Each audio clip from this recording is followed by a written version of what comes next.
buenas tardes, triunfadoras y triunfadores, una vez más al arte del APH. Gracias a todos los que se han conectado y se siguen sumando a esta clase que vamos a hablar de esos principios de fundamentos legales para administradores. Al final, recuerden que vamos a tener un espacio de unos 15 minutos para esas preguntas, dudas, inquietudes.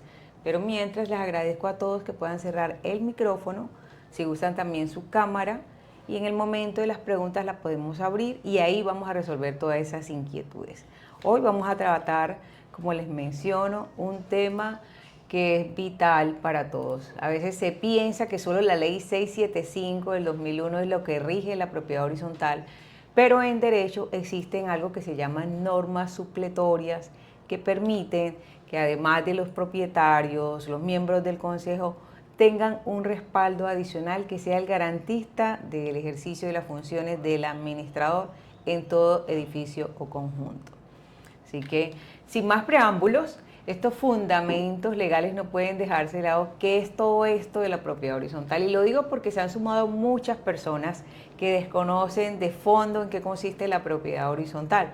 Es un sistema que mantiene enfocada la organización, la seguridad y la armonía de los bienes compartidos.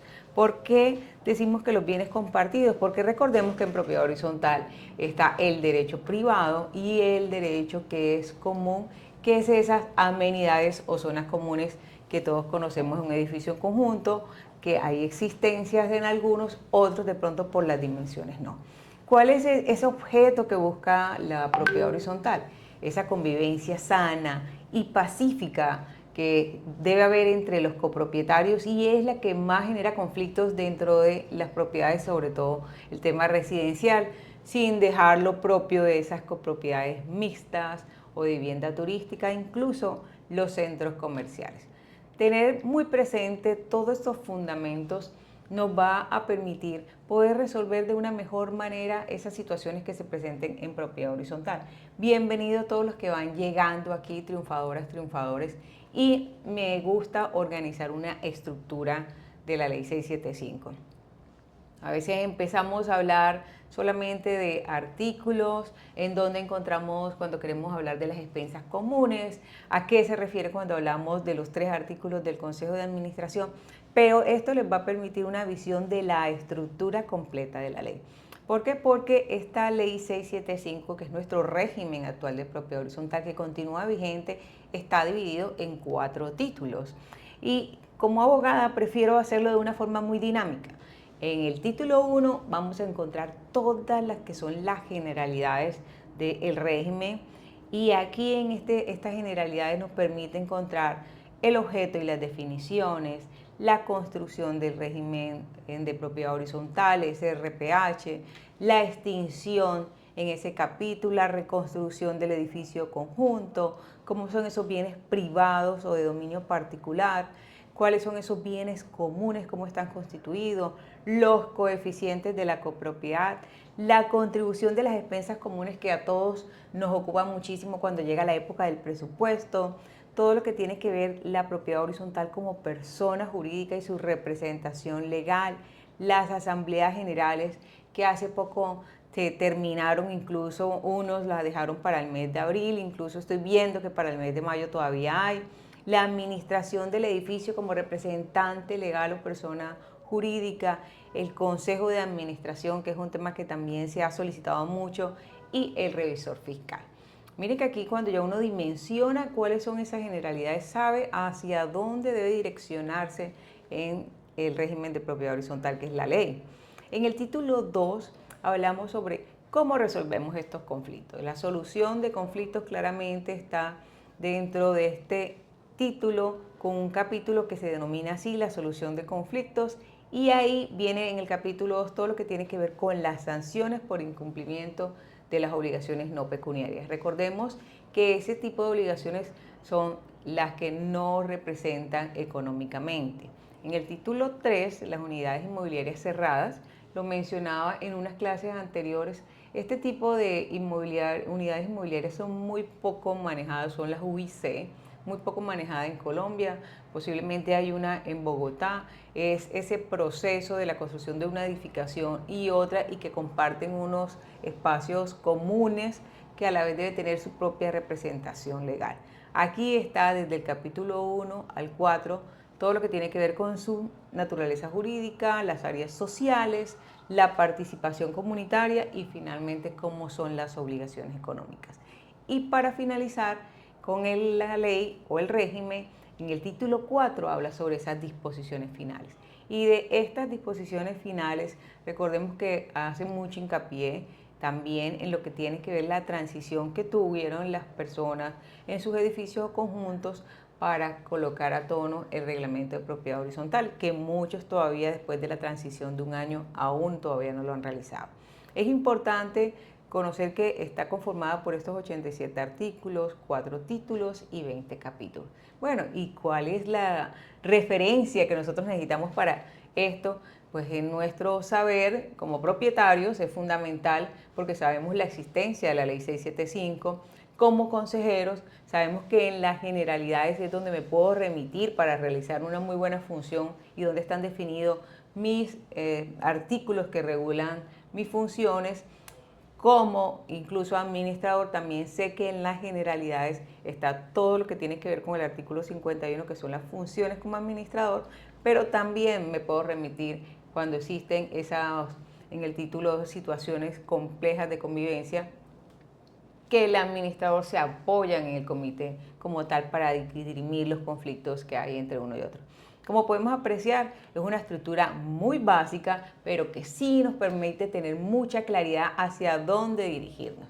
Y como toda estructura, no podemos dejar de lado con unos principios, con una orientación, con unos valores que hablaba incluso cuando nos remitíamos a ese código de conducta, por si algunos no lo han visto, lo vamos a tener también muy presente. Los principios orientadores de la propiedad horizontal es esa guía que direcciona la vida en comunidad.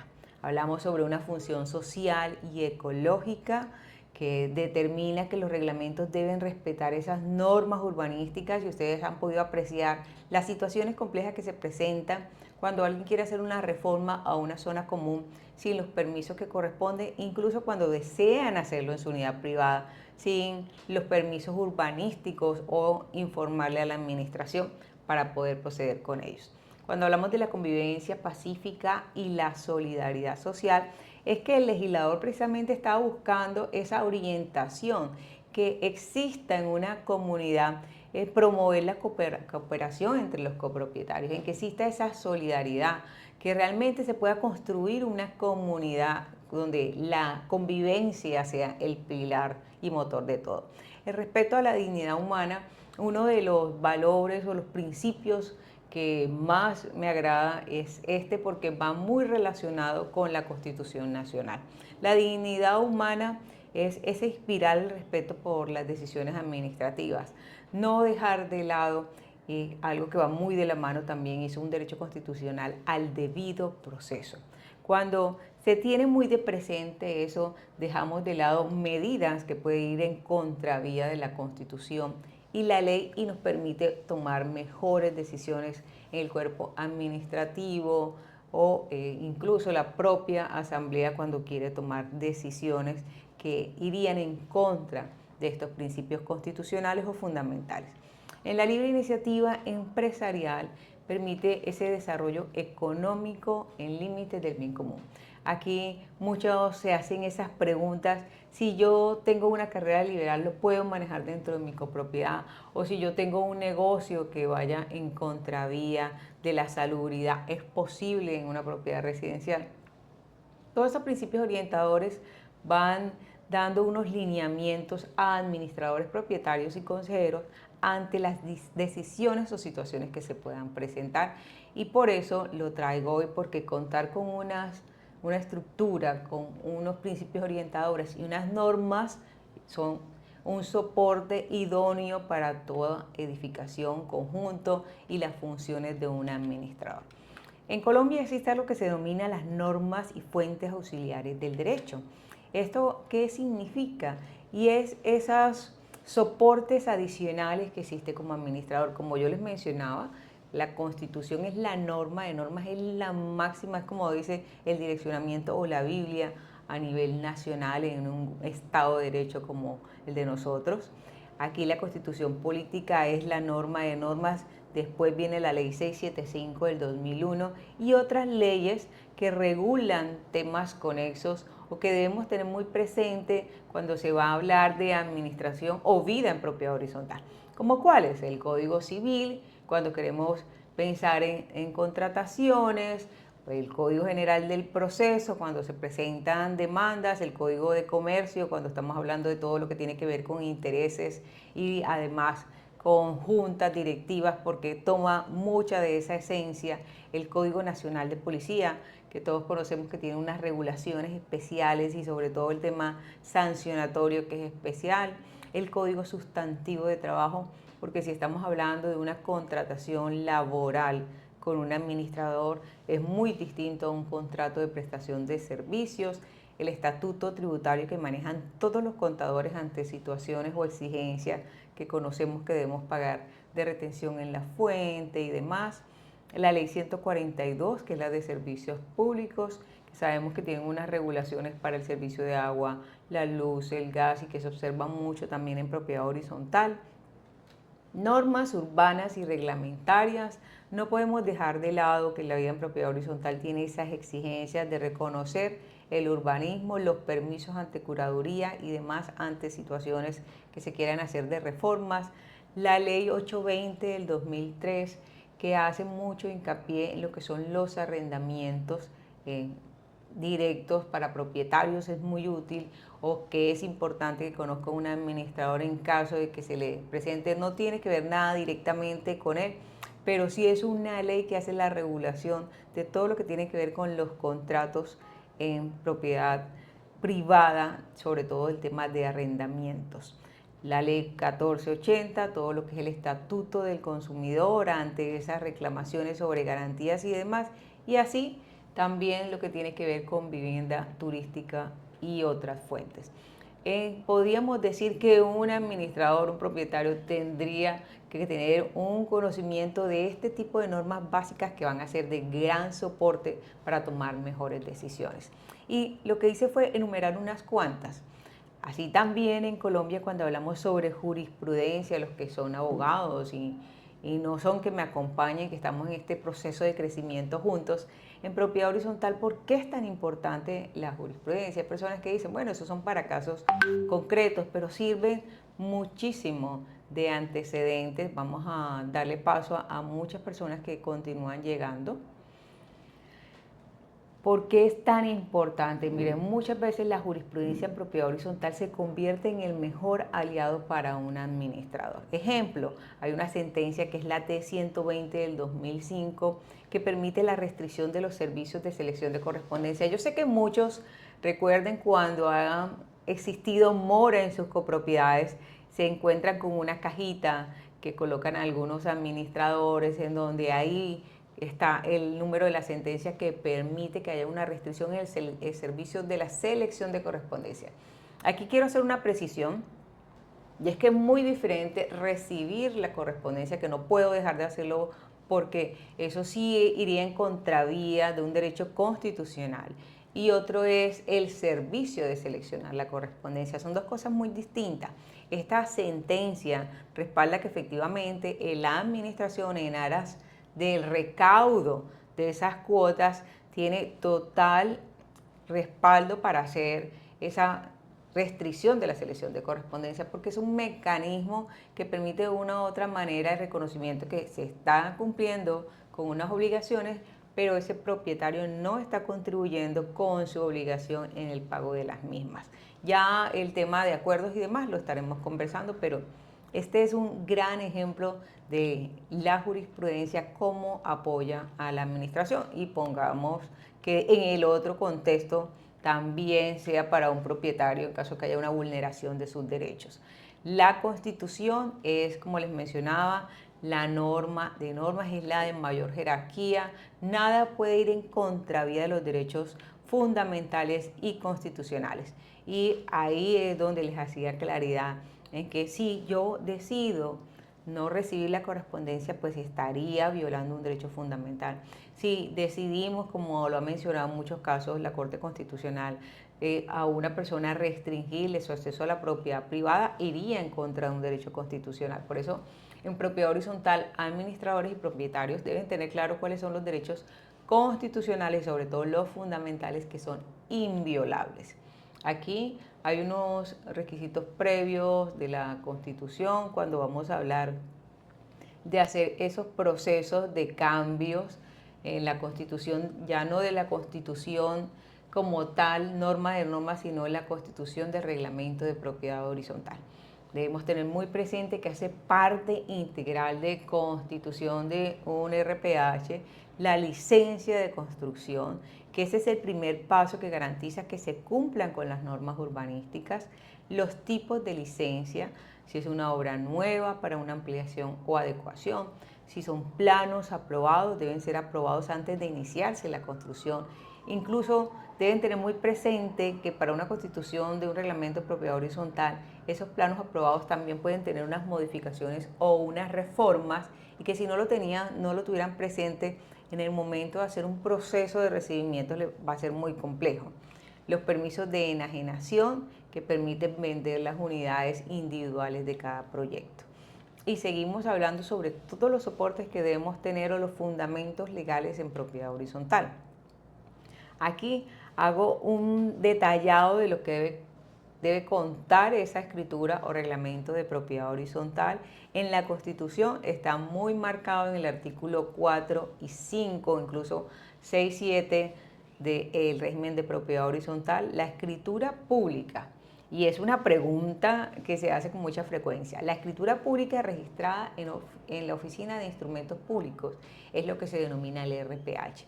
Hay de pronto edificios o conjuntos que me llegan a hacer una consulta y me llegan con un documento de Word, y yo solicito inmediatamente que me hagan una presentación de la escritura donde fue registrada, y me dicen, no, es que este es nuestro reglamento.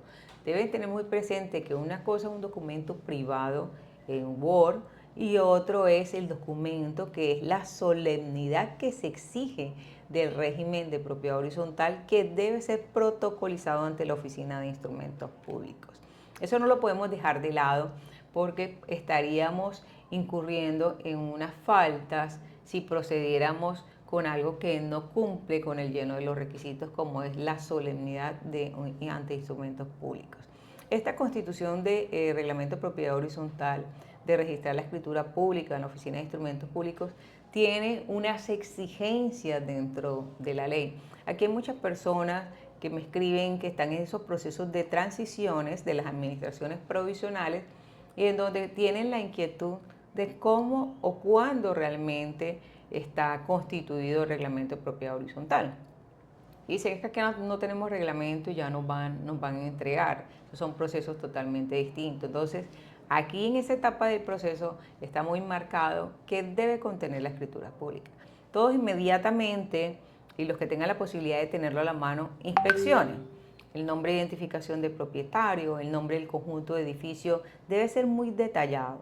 Nomenclatura, las áreas cilinderos, los títulos de adquisición, los folios de matrícula, los coeficientes de copropiedad horizontal en los módulos de contribución según el caso, determinar muy bien esos bienes comunes. Y aquí, cuáles son los esenciales, cuáles son los no esenciales en propiedad horizontal. Las especificaciones de la construcción y condiciones de seguridad, salubridad de la copropiedad. Bienvenidos todos los que van llegando al arte de la PH, triunfadoras, triunfadores, todos los martes.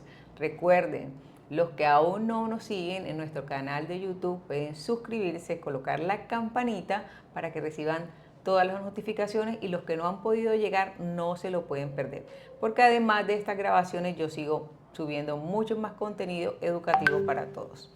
Las regulaciones relacionadas con la administración, dirección y control de la persona jurídica. Hay muchos constructores que esto dejan un vacío grande y me dicen, pero Jazmín, hay un inconveniente porque aquí no dice nada. Muchas veces el constructor copia y pega la ley 675 del 2001 y ahí en esa copia deja mucho espacio para que no se resuelvan incluso situaciones de convivencia en la propiedad horizontal. Las reglas que gobiernan la organización, el funcionamiento de la copropiedad no debe ser una copia de la ley 675. Aquí es donde, si me acompañan colegas y demás o esos administradores que están en esos procesos, velar porque todo quede registrado dentro del reglamento de propiedad horizontal, porque también va a ser una ayuda que respalda ese funcionamiento del administrador conforme al artículo 51 del mismo régimen. Si no, lo que le genera a futuro es un conflicto porque es inexistente cómo debe proceder debido a que quedan esos vacíos. Los que les mencionaba dentro de las etapas del proceso: protocolizar la documentación, anexar a la escritura lo siguiente. Hay muchas personas que compran en propiedad horizontal, les entregan por medio de un acta su apartamento y no les entregan su documento de folio individual. Estén muy atentos, ojo con eso. No pueden dejar de lado el tema de recibir su propio folio matrícula inmobiliaria, porque muchas veces esos procesos tienden a demorarse y después es mucho más complejo que el constructor haga una entrega detallada, o incluso pasan procesos en el registro de reglamento, hay devolución y todavía el propietario o la copropiedad no cuenta con ese reglamento en debida forma.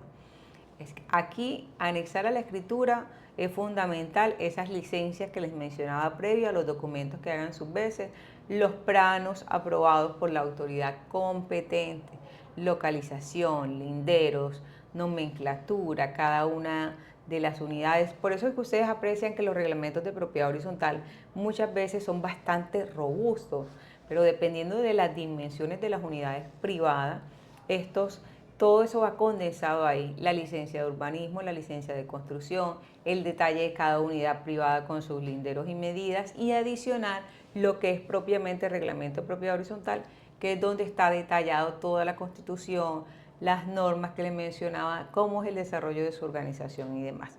Todo esto está en el artículo 6 de la ley 675 del 2001. Por eso se deja claridad también cuando estamos hablando de una copropiedad que es por etapas.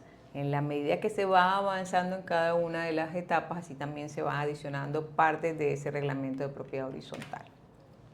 Miren lo interesante de todo este proceso de conocer los fundamentos legales para administradores. Y los que no son administradores también nos vamos documentando como propietarios o como consejeros. Tenemos un contexto mucho más claro de todas las normas auxiliares, de cuál es el fundamento, cómo está estructurada la ley y estas etapas del proceso cuando estamos apenas recibiendo o cuando ya estamos en una administración definitiva.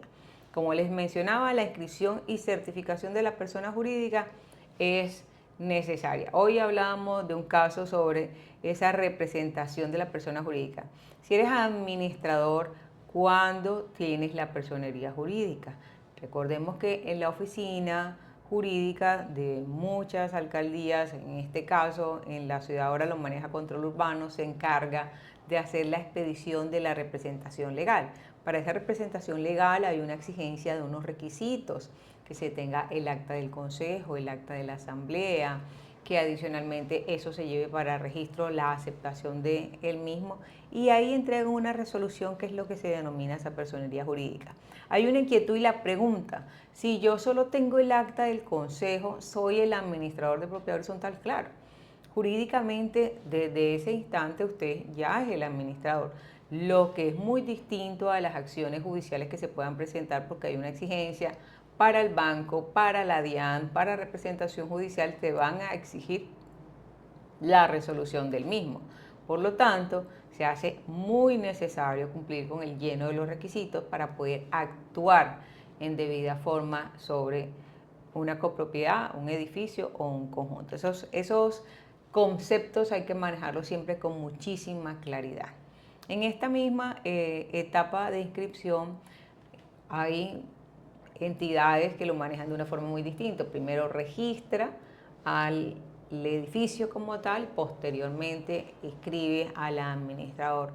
hay unos requisitos adicionales. Generalmente cuando se hace esa primera etapa, se registra el edificio, inmediatamente se anexan los documentos para registrar al administrador y ese se puede expedir la representación como tal de la personería jurídica. Hay unos en que primero, si todavía no hay un administrador y es el constructor, hace el proceso de la inscripción del edificio como tal y posteriormente hace el nombramiento del administrador provisional como tanto. Ahora sí, ya conocemos cómo es la estructura de la ley 675, conocemos que la Constitución es norma de normas, cuál es la importancia de la jurisprudencia, las normas auxiliares, cómo son las etapas de la constitución del reglamento de propiedad horizontal, la importancia de la solemnidad de elevar a escritura pública. Y ahora, después de todo ese proceso de ya ir a escribir el edificio, el administrador, constituida formalmente, ¿qué es el reglamento de propiedad horizontal? Que nos trae todos aquí. Y es esta importancia del reglamento, de esa constitución de la propiedad o el edificio conjunto donde se definen las reglas de constitución, organización, convivencia y gestión de un edificio o conjunto. Debo enmarcar todo, el mixto, el residencial, el centro comercial, recordemos que hasta los cementerios son propiedad horizontal. La importancia de un reglamento en una propiedad horizontal. Muchas ocasiones me han hecho consultas sobre las administraciones provisionales y resulta que en esas copropiedades un administrador provisional quería iniciar un proceso sancionatorio a un propietario, pues en ese momento ni siquiera todavía se le había hecho entrega de su folio, pero ya había recibido el inmueble. Yo le digo, pero ¿con qué reglamento vamos a iniciar un proceso sancionatorio? ¿Qué dice el reglamento? Me dice, no tenemos reglamento todavía. Entonces, miren que aquí no está establecido en provisionalidad, es un poco complejo decir que se va a iniciar procesos sancionatorios porque no cuenta con un reglamento, no cuenta con las instancias, como generalmente sucede cuando es el Consejo de Administración que se encarga de hacer la imposición de sanciones. Recordemos que el administrador de propiedad horizontal no impone sanciones, no es el encargado de multar, no está dentro de sus funciones, como lo establece el artículo 51. Así que muy atentos a estos pequeños detalles y por eso es tan importante tener los conceptos claros. El reglamento define claramente los derechos del uso de los bienes comunes y esas obligaciones financieras de los copropietarios. El reglamento es lo que va a permitir cómo se rige la vida en el edificio o conjunto. Es como la constitución dentro de nuestro Estado social de derecho. Por lo tanto, no podemos dejar de lado desconocer su debida importancia y de las primeras cosas que se debe proceder cuando soy propietario y llego a un edificio conjunto es que me den la bienvenida y en esa bienvenida me hagan parte o conocimiento del reglamento de propiedad horizontal para poder direccionar mis normas o el cumplimiento de las mismas.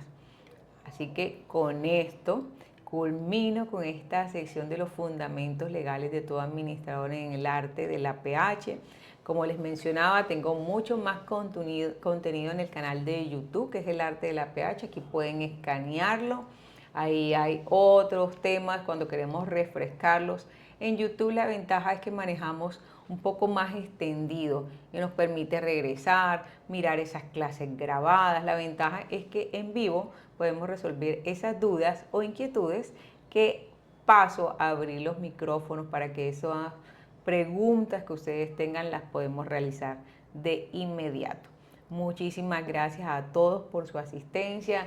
Avísenle a los demás triunfadores y triunfadores que todos los martes vamos a estar aquí. Pero quiero aprovechar porque cuando abrimos el arte de la PH, la propuesta de momento era que se hicieran los martes a las 3 de la tarde. Por favor, van a contestar una encuesta en nuestro perfil de Instagram, los que están en mi grupo, en el canal de WhatsApp, cuál es el horario que les queda más cómodo. Yo quiero poder ayudarlos a todos ustedes porque viene una recarga de contenido, vienen novedades, hay muchos me han dicho, tengo curiosidad de saber qué se viene y todo eso quiero que vaya alineado con sus necesidades. en sus horarios específicos, que ustedes dicen, no, Jazmín Rosa, me queda mejor los sábados, o nos queda mejor en las mañanas, o nos queda mejor un poquito más tarde.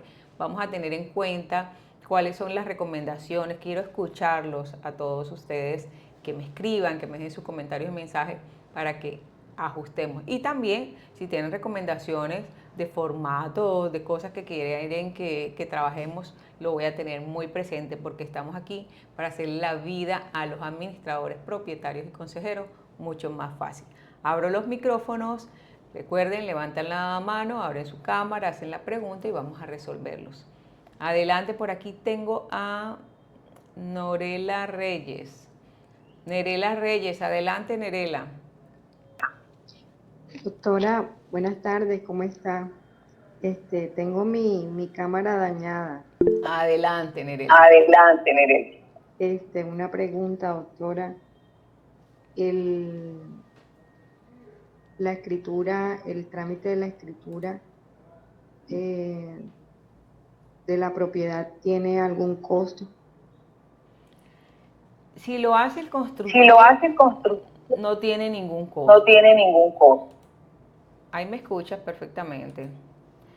Si lo hace el tú tienes. Si lo hace el tú tienes. Si quieres, cierra el micrófono, Si quieres, cierra el micrófono porque me está para. haciendo retorno. Listo.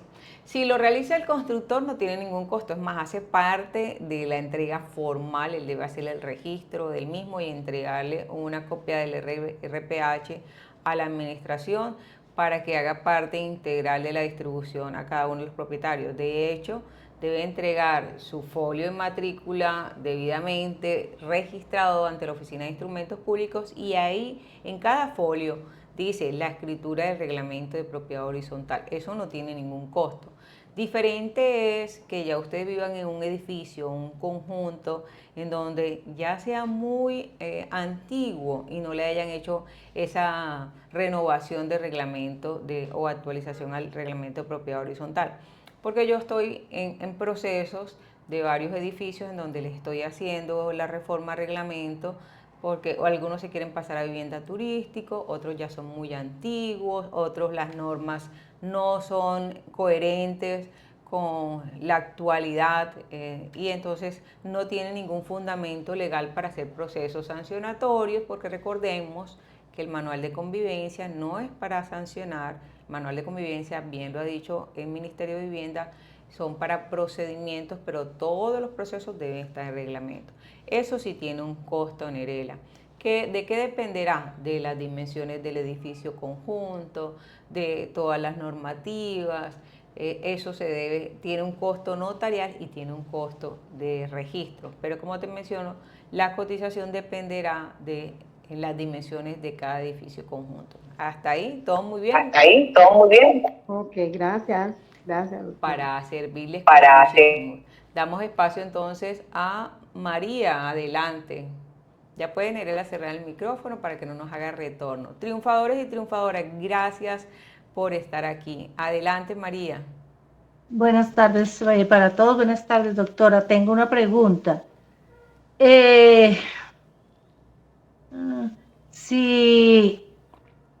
Si un deudor moroso, su cuenta no está clara, como es en mi caso, que no me han aclarado bien la contabilidad y de una vez me pasaron a cobro prejurídico, con gastos de abogado. Entonces tengo la pregunta es, ¿el abogado lo pago yo o lo pagan ellos, o no se hizo el proceso de entregarme todo, nunca me llamaron a conciliar, simplemente me llegó la carta de un abogado? Muy buena pregunta, porque hay varias apreciaciones al respecto. Uno, en que cada copropiedad tiene un esquema para el cobro prejurídico. Entonces, eso está muchas veces en el reglamento. Hay que verificar si en el reglamento es muy específico, donde dice primero se le debe hacer un cobro o un llamado administrativo. Segundo, se debe llamar por teléfono. Tercero, se debe llamar a hacer una feria de conciliación previa. Y ya por última instancia se manda a un cobro prejurídico, ¿cierto? Lo que sí es correspondiente, que el administrador tiene la obligación, y esa sin permiso, que está en el artículo 51, numeral 8, y es en el recaudo. Es una de sus grandes facultades para poder que subsista una copropiedad con sus funcionamientos. Aquí hay determinar si efectivamente hay un procedimiento y se cumplió con el procedimiento para que usted no pase a prejurídico. Hasta ahora en esta instancia usted todavía tiene algo que hacer, y es que puede objetar ante la administración si usted tiene los soportes de pago, coordinar con el administrador y ese abogado el tema de los honorarios o establecer acuerdos de pago que permitan. Generalmente los cobros de honorarios los paga como dice, el propietario deudor, porque la administración solamente hace el cobro de las expensas comunes ordinarias o extraordinarias que estén aprobadas por asamblea. Pero sí es claro que se hace bajo un fundamento, un procedimiento. Hay administraciones que lo tienen muy detallado, hay unas que no, pero hay unos en donde el Consejo de Administración aprobado por asamblea determina no se cumplió con un debido proceso. Recuerden que siempre les he mencionado que no se debe dejar de lado un procedimiento sin el lleno del debido proceso. Verifica si en su caso efectivamente no cumplieron con un debido proceso o no cumplieron con los requisitos previos para hacerle a usted el cobro correspondiente para que no avances a un cobro jurídico. Y si el estado de cuenta no es acorde a lo que usted presenta, solicita formalmente un derecho de petición en donde le copies al Consejo de Administración requiriendo que se le haga claridad en su estado de cuenta antes de que el abogado continúe con un proceso que a todas luces, según usted me cuenta su caso, no es correspondiente. ¿Te parece? Agota esa instancia, pero ya para que detengas ese tema de cobro prejurídico, porque a veces nos ponemos en temas a tener diferencias y no resolvemos. Entonces, como yo quiero que resuelvas, lo mejor es proceder inmediatamente para que no avance y vayas a iniciar un proceso jurídico si resuelve la situación. ¿Listo, María? Gracias. Con el mayor de los gustos. ¿Tenemos alguna duda o inquietud? Bueno, en el momento no tengo más. Recuerden, hoy no pudieron estar en la clase, vamos a estar todas las semanas, si Dios nos da licencia y nos permite que estemos en el arte de la PH. Me van a colocar qué horarios les quedan muchísimo mejor para que podamos ampliar más las personas que tienen estas dudas e inquietudes y podamos formarnos cada día más juntos en propiedad horizontal. Bendiciones a todos, muchos éxitos, nos vemos en la próxima clase.